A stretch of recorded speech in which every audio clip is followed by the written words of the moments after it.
Ya, ahora vamos a hacer un análisis freudiano detallado de Black Swan, el cisne negro, con base en los textos de Freud. Introducción al narcisismo. ¿Cómo se manifiestan en Nina las características del narcisismo según Freud y cómo afectan su percepción y relaciones? Ya. En la introducción al narcisismo de 1914, Freud describe el narcisismo como un estado donde la libido está retirada del mundo y puesta sobre sí mismo. En Nina, esto aparece como un ideal del yo, extremadamente exigente, construido a partir de las demandas de la compañía de su madre. Nina vive en un narcisismo de perfección, busca un ideal inalcanzable de pureza y control, especialmente en el rol del cisne blanco. Su identidad está rígidamente ligada a cumplir con ese ideal. Todo lo que amenaza esa perfección es vivido como un ataque narcisista. Esto afecta sus relaciones porque no puede ver a los otros como sujetos completos. Lily es vivida como una rival o sombra, no como una semejante. Su madre es tratada como una extensión del yo. Mi perfección depende de ti. Su madre es tratada como una extensión del yo. Mi perfección depende de ti. Esto corresponde al narcisismo primario descrito por Freud, reactivado en la adultez como una defensa ante la angustia y la pérdida. Ya, tema de la represión. 2. ¿Cómo construye la represión a su deterioro psicológico? Bueno, según Freud, que escribió en 1915, el yo expulsa representaciones pulsionales.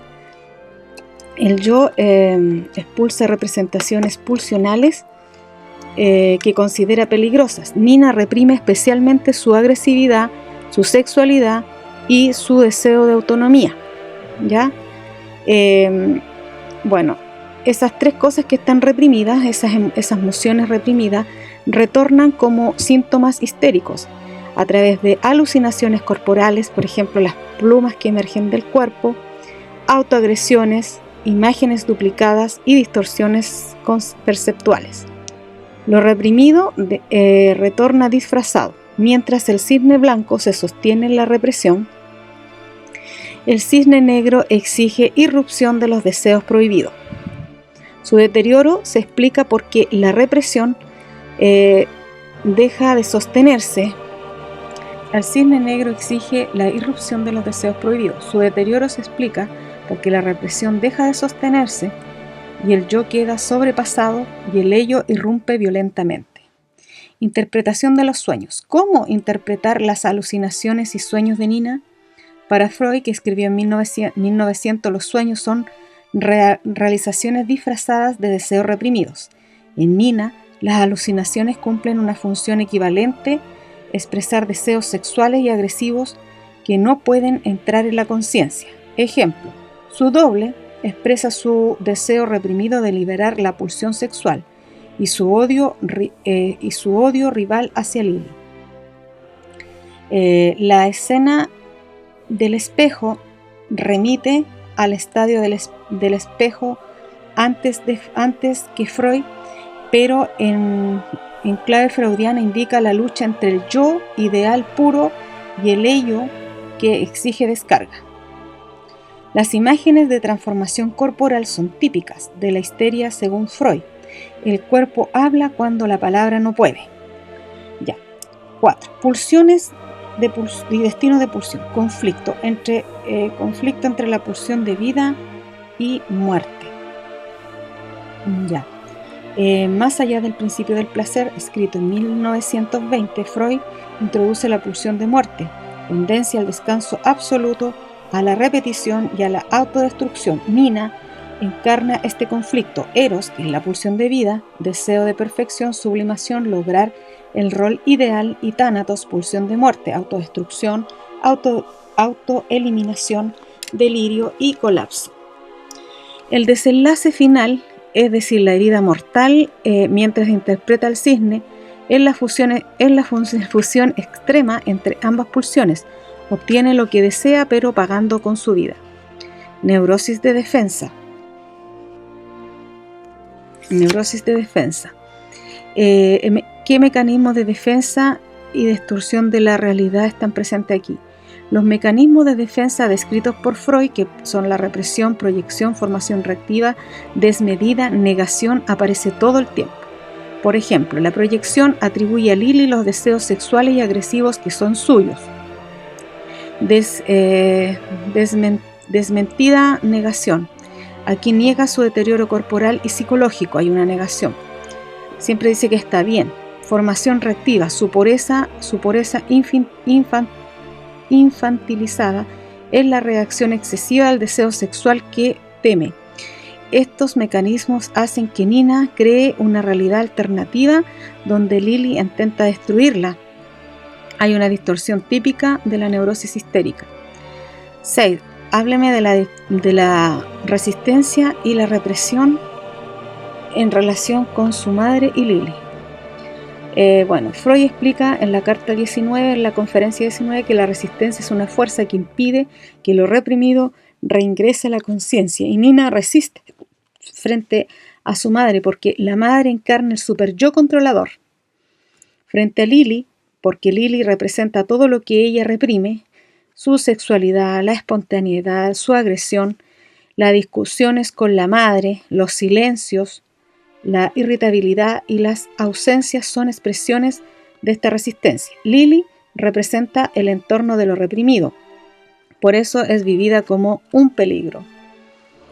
3 ensayos de una psicología sexual y desarrollo psicosexual en Nina. ¿Qué se ve aquí? En los 3 ensayos psicosexual de 1905, Freud muestra que la sexualidad infantil persiste en la vida adulta bajo formas disfrazadas. Nina es un espejo perfecto, es un ejemplo perfecto. Tiene una sexualidad infantilizada, dependiente de la madre, inhibida y culposa. Su masturbación aparece como síntoma histérico, deseo y culpa simultáneo. La presión del director para soltarse despierta pulsiones pregenitales reprimidas. Nina está fijada a un funcionamiento infantil, lo que le hace vulnerable en sus síntomas. Fenómenos histéricos. ¿Qué elementos de histeria se ven en Nina? Según los mecanismos psíquicos de los fenómenos histéricos escritos en 1893, la histeria se caracteriza por la conversión corporal, disociación, alucinaciones, teatralidad del síntoma, simbolización del conflicto. Nina los representa a todos. La conversión, por ejemplo, heridas, rasguños, sangramientos autoconducidos.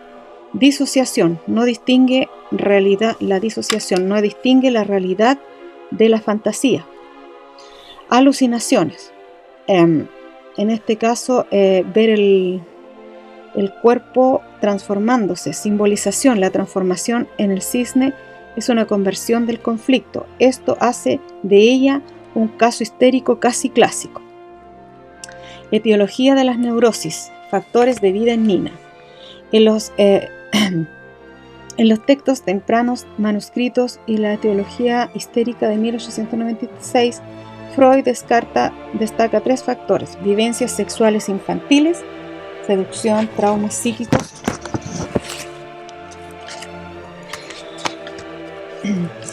En Nina, vivencias sexuales infantiles.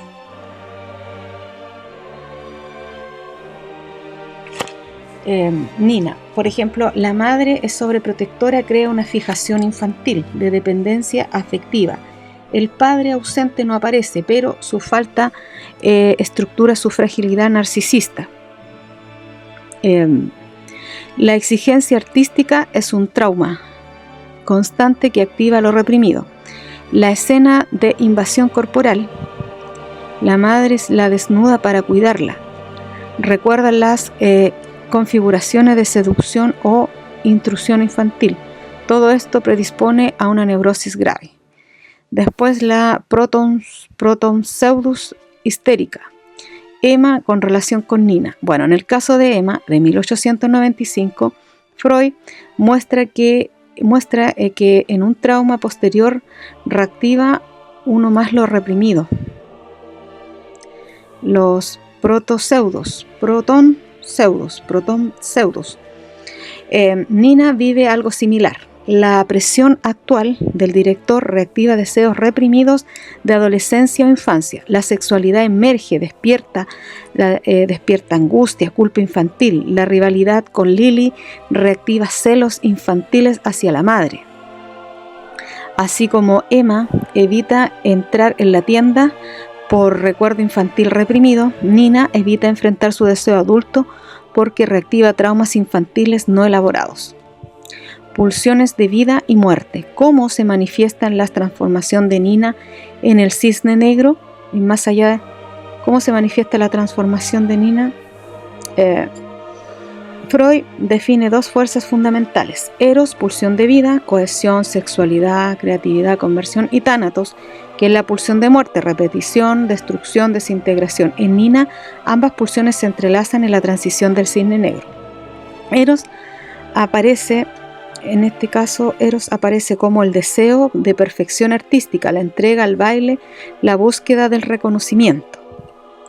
Y Tánatos, en cambio, se expresa en la autolesión creciente, las uñas, la piel, la automutilación, el empuje a la disociación y al delirio. La escena final, donde el logro máximo coincide con el sacrificio del cuerpo, la transformación en cisne negro, representa la victoria momentánea de Tánatos.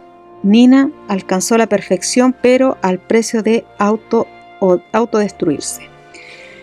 La resistencia. ¿Cómo las resistencias internas impiden enfrentar la realidad interna y externa? Bueno, en la conferencia 19, Freud habla o sostiene que la resistencia es la fuerza que impide que el contenido reprimido emerja a la conciencia. En Nina, las resistencias se expresan así.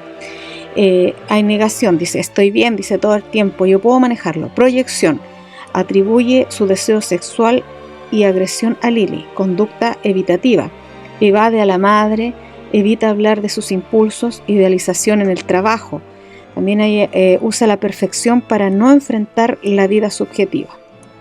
Entonces habrían 4 mecanismos de resistencia: negación, proyección, conducta evitativa y idealización del trabajo. Bueno, estas resistencias le impiden reconocer su deseo de autonomía, su sexualidad reprimida, su agresividad hacia la madre, y Lily, su fragilidad emocional. La resistencia protege el yo, pero a costa de intensificar los síntomas, ¿ya?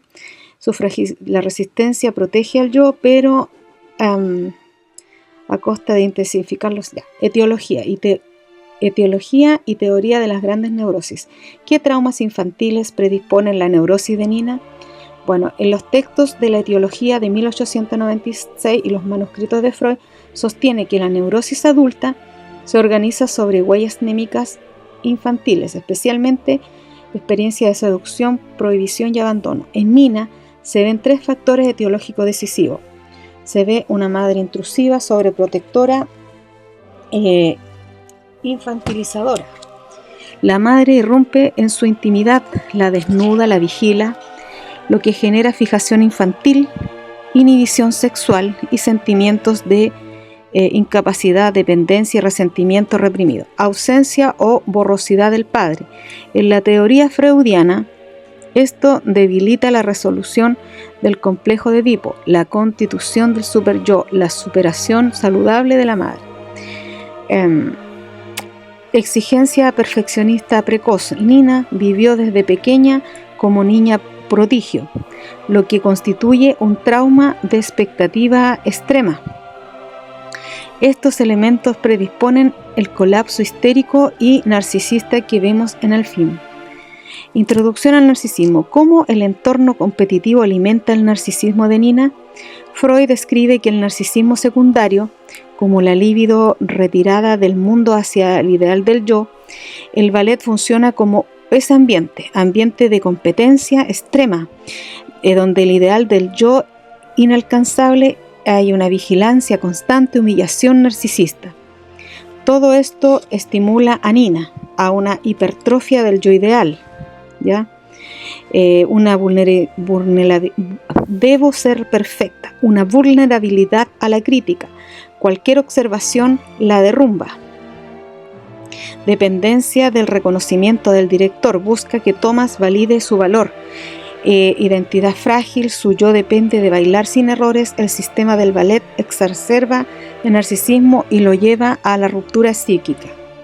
Defensa de ansiedad, ¿qué mecanismos usa Nina para manejar la ansiedad?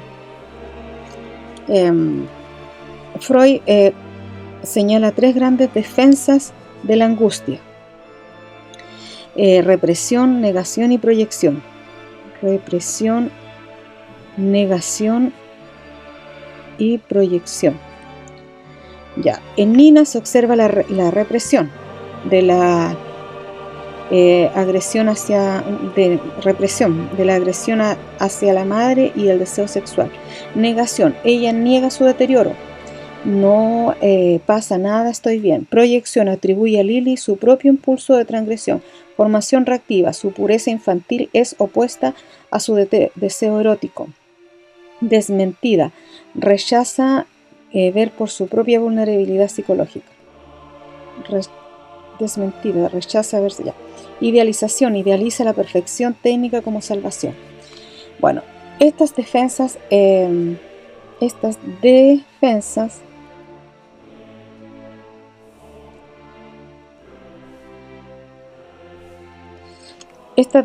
reducen la angustia inmediata, pero aumentan la desorganización psíquica. Represión y formación de síntomas. ¿Qué deseos o recuerdos reprimidos causan sus síntomas? Según la represión de 1915, lo reprimido se expresa disfrazado como síntoma. Por ejemplo, Nina, los síntomas corporales y alucinatorios se expresan a través de los deseos sexuales reprimidos, su sexualidad es infantilizada, la escena con Lily es el retorno disfrazado, deseo sexual prohibido, agresividad reprimida, desea destruir a su rival y lo vive en alucinaciones, se ve a sí misma matándolo. Un deseo de autonomía reprimido por la madre. Este retorna en forma de ataques y despersonalización y la ruptura del yo. Culpa reprimida. Su autoagresión es expresión del superyo cruel. Los síntomas condensan deseo más culpa, característica del síntoma freudiano como solución de compromiso. Identificación y conflicto de identidad. Nina y Lily. ¿Cómo aparece la identificación y el conflicto de identidad? Freud explica que la identificación como el vínculo más temprano del yo contra y con otra persona. Psicología de las masas. Nina se identifica con Lily porque Lily encarna su agresividad, su deseo sexual, su espontaneidad, su lado oscuro reprimido. La relación es ambivalente con Lily. Tiene como amor, odio, admiración y ataque. Lily es el doble que expresa lo que Nina no puede admitir como propio. Formación de compromiso. Síntomas como negociaciones internas se ven acá. Freud llama formación de compromiso al producto final entre emociones contradictorias del ello y el superyo. En Nina, el deseo sexual agresivo. En Nina, el deseo sexual agresivo del ello busca expresión. El superyo materno y artístico la castiga con la culpa. El yo intenta sostener ambas fuerzas. Síntoma serían las alucinaciones, la autoagresión, el delirio. No son errores, sino acuerdos psíquicos enfermos que permiten que algo del deseo circule sin destruir completamente al yo, aunque finalmente sí lo destruye. 19. Respecto al inconsciente y la realidad psíquica, las experiencias de Nina, que hablan de eso. Bueno, Freud subraya que el inconsciente no distingue fantasía de realidad, ya, porque ahí predomina obviamente el principio de primario. Ambas operan como realidades psíquicas. En Nina, la fantasía del doble tiene efectos reales: miedo, ansiedad, paranoia. El cuerpo reacciona a fantasías como si fueran hechos. Aquí hay predominio del inconsciente y la realidad se confunden. Claro, el inconsciente aquí, el que predomina el inconsciente, No distingue fantasía y realidad. La fantasía del doble tiene efectos reales, miedo, ansiedad y paranoia. El cuerpo reacciona a fantasías como si fueran hechos. La escena en la que se ataca a sí misma creyendo atacar a Lily ilustra la fuerza de la realidad psíquica sobre la realidad material o la realidad externa. El film demuestra de forma brillante la tesis freudiana: lo inconsciente es más real que lo real. ¿Ya? La sexualidad infantil. Aquí hay una influencia de la madre en la sexualidad adulta. Freud describe que la sexualidad adulta está moldeada por la infancia. En Nina observamos una relación fusional con la madre que invade su cuerpo, la desnuda, la controla, una culpa por el exceso, por el deseo. La madre la llama niña inocente y hay un rechazo al cuerpo adulto y a la sexualidad. Esto produce una inhibición sexual, ¿ya? Una inhibición sexual, fantasías violentas reprimidas, dificultad para el vínculo de pareja, ambivalencia entre el deseo y la culpa. La sexualidad adulta de Nina está marcada por una madre intrusiva y un padre ausente, lo que Freud habría vinculado con una resolución fallida del Edipo. Una resolución pendiente fallida del Edipo. Conflictos edípicos. ¿Cómo se manifiesta en la relación de Nina con su madre? En la teoría freudiana, el conflicto edípico, ¿qué es lo que implica? Deseo amoroso entre deseo amoroso por el progenitor del sexo opuesto, rivalidad y temor hacia el progenitor del mismo sexo y culpa asociado al deseo. En Nina observamos una fijación edípica invertida o negativa. La madre omnipotente es como un objeto ambivalente. Su madre no es solo la figura protectora, sino también es la intrusiva, controladora, infantilizadora, celosa de su sexualidad. Esta figura materna acapara el rol simbólico del padre. Es ella quien regula el deseo, el cuerpo y la moralidad de Nina. Ya, también se observa una ausencia del padre. Freud señala que sin un tercero estructurante, el Edipo se congela. El Edipo se congela. Entonces, el Edipo se congela y Nina vive atrapada en un vínculo fusional donde no hay autorización para crecer. La separación se vuelve traumática y el deseo queda reprimido e infantilizado. Odio y culpa reprimidos. Cuando Nina intenta separarse, irse de la casa, decidir por sí misma, aparecen el miedo, la culpa, la fantasía agresiva, alucinación, donde golpea a la madre, la ve dañada. Este circuito freudiano es el deseo reprimido hacia la separación, retorna como un síntoma histérico y de angustia. También hay una neurosis de transferencia, momentos en el film donde aparece la neurosis de transferencia. Según Freud, neurosis de transferencia es cuando el paciente desplaza sus conflictos infantiles sobre figuras actuales. En Nina se ve claramente 3 neurosis de transferencia. Con Thomas, director artístico, él encarna simultáneamente el padre que valida, el amante prohibido y el juez que la critica. Nina transfiere en él la necesidad infantil de aprobación, su deseo reprimido, su miedo de abandono. Con su madre repite la sumisión infantil, pero también el resentimiento reprimido. Entonces ahí hay unas transferencias hacia estas figuras. Angustia y trauma. Como un trauma no resuelto afecta a su percepción de la realidad. Freud, en la inhibición, síntoma y angustia, señala que la angustia neurótica surge cuando un peligro pasado retorna como si fuera actual. Nina vemos un trauma de infancia relacionado con una madre depresiva y demandante. Un entorno donde debía ser la hija perfecta, reprimiendo sus emociones, y un trauma de sexualidad infantil reprimida por la moralidad materna. Este trauma reaparece en forma de ataques de pánico, alucinaciones, distorsión de la imagen corporal, persecución imaginaria, división del yo. La realidad psíquica toma el mando, como Freud señala, más allá del principio del placer, el trauma no elaborado retorna compulsivamente. El doble personalidad, la transformación en cisne negro como alter ego. En Freud, el doble aparece como retorno de lo reprimido, excisión del yo, ¿ya? Fenómenos de siniestro. Lili funciona como la representación externa del otro yo reprimido, lo erótico, agresivo, libre y que Nina no puede asumir. La transformación física de las plumas rasgada, los ojos simbolizan la irrupción del ello reprimido. El cisne negro no es un personaje aparte, es la parte negada de Nina, ahora está tomando control. La regresión. Hay momentos de regresión donde Nina vuelve a las etapas infantiles. Freud define la regresión como un retorno a los modos infantiles del funcionamiento psíquico.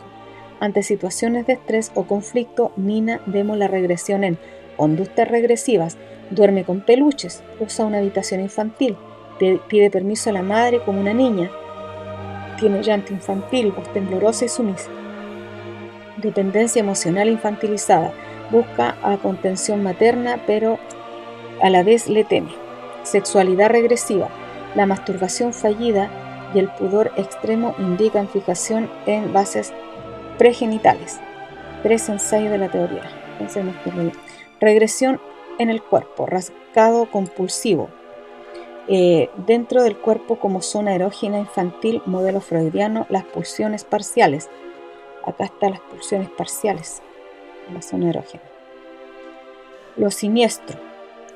Como la película lo utiliza el ensayo Lo siniestro, Freud dice que lo siniestro emerge cuando lo familiar se vuelve extraño, lo reprimido retorna en formas distorsionadas. Ejemplo de la película, el rostro de Nina se ve deformado en el espejo, su doble anda siguiéndola, las pinturas hechas por su madre que parecen observarla, el cuerpo transformándose en un cisne.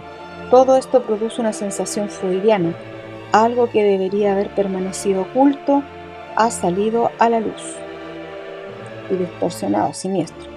Fantasía y realidad, hay una distorsión según Freud. Freud establece que para lo inconsciente no existe contradicción, no existe negación, la fantasía opera como realidad psíquica. Nina, en sus fantasías sexuales con Lily, tiene alucinaciones de violencia, delirios de metamorfosis, escenas imposibles vividas como reales. Estas manifestaciones muestran que la represión falló, permitiendo que el material inconsciente irrumpe en la percepción consciente.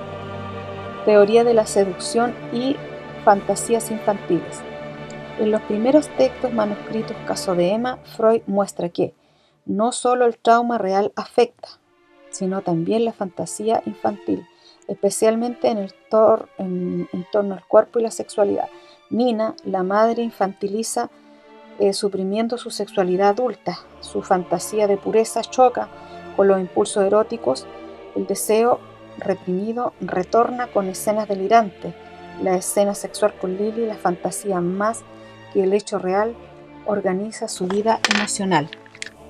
29. Psicodinámica del arte, el proceso artístico como un catalizador de las pulsiones o sublimador.